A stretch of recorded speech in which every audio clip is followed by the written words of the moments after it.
ग विस्तृत परिवार दंपति के सभी पुत्र जब एक परिवार में नहीं रहते किंतु अपने अपने कार्य के कारण अलग अलग स्थानों पर उन्हें रहना पड़ता है, यदि वे अविभाजित होने के कारण विस्तृत परिवार कहलाते हैं। दूसरा, विवाह के स्वरूप के आधार पर एक विवाही परिवार, एक विवाह के फलस्वरूप जो परिवार बनता है उसे एक विवाही परिवार कहा जाता है।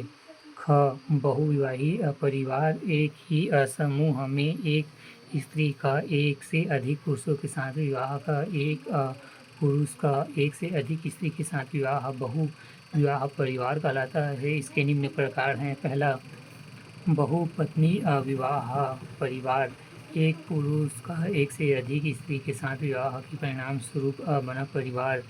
दूसरा, बहुपति विवाही परिवार, एक स्त्री का एक से अधिक पुरुष के साथ विवाह के परिणाम स्वरूप बना परिवार। तीसरा, भातृ बहुपति विवाह परिवार। चौथा, अभातृ बहुपति विवाही परिवार।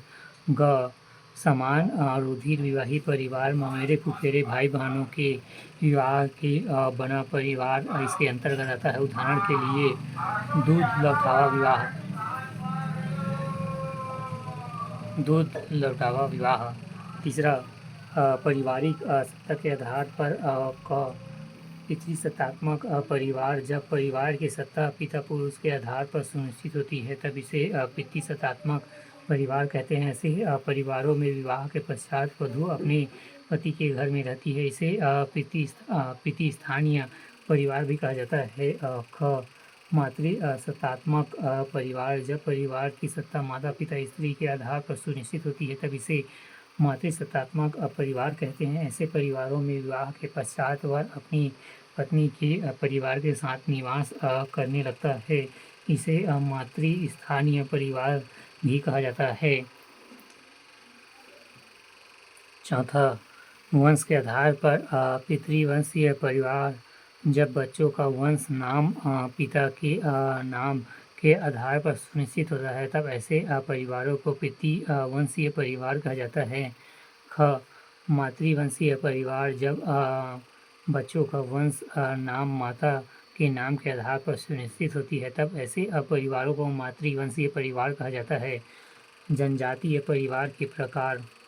पहला, सदस्यों की संख्या के आधार पर क केंद्रीय नाभिक एकल परिवार। ख संयुक्त परिवार। ग विस्तृत परिवार।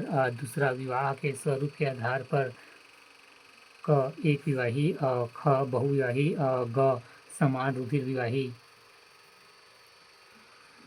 तीसरा, पारिवारिक सत्ता के आधार पर क पितृसत्तात्मक। ख मातृसत्तात्मक। वंश के आधार पर क पितृवंशीय। ख मातृवंशीय। जनजातियों में गोत्र।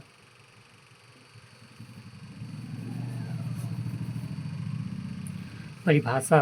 गोत्र जनजातीय सामाजिक संगठन का एक महत्वपूर्ण आधार है। गोत्र कई कुलों का संबंध होता है जो माता या पिता के संबंधियों से मिलकर बनता है। गोत्र का प्रारंभ परिवार के सभी पूर्वजों से होता है। J.R. फॉक्स के अनुसार गोत्र की व्याख्या करते हुए J.R. फॉक्स ने लिखा है कि यह एक पक्षीय वंश समूह जिसे कुल नाम दिया जाता है। तात्पर्य ये है कि गोत्र व्यक्तियों का एक ऐसा समूह है जो एक पूर्वज से सामान्यतः पौराणिक सामान्यतः उत्पत्ति का दावा करते हैं। मजूमदार एवं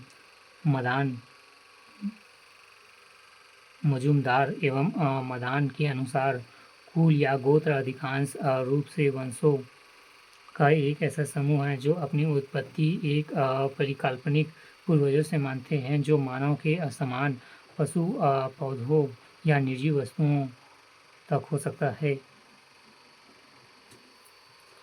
गोत्र के प्रकार। वंश के आधार पर पितृवंशीय गोत्र, इसमें एक पूर्वज के सभी संतानों को शामिल किया जाता है, किंतु एक पुरुष की बहनें विवाह के पश्चात दूसरे गोत्र से चली जाती है। अतः बहनों की संतानें पितृवंश की गोत्र में शामिल नहीं होती। मातृवंशीय गोत्र, इसमें एक स्त्री पूर्वज के सभी संतानों को शामिल किया जाता है। उदाहरण: एक स्त्री और उनकी बहनें।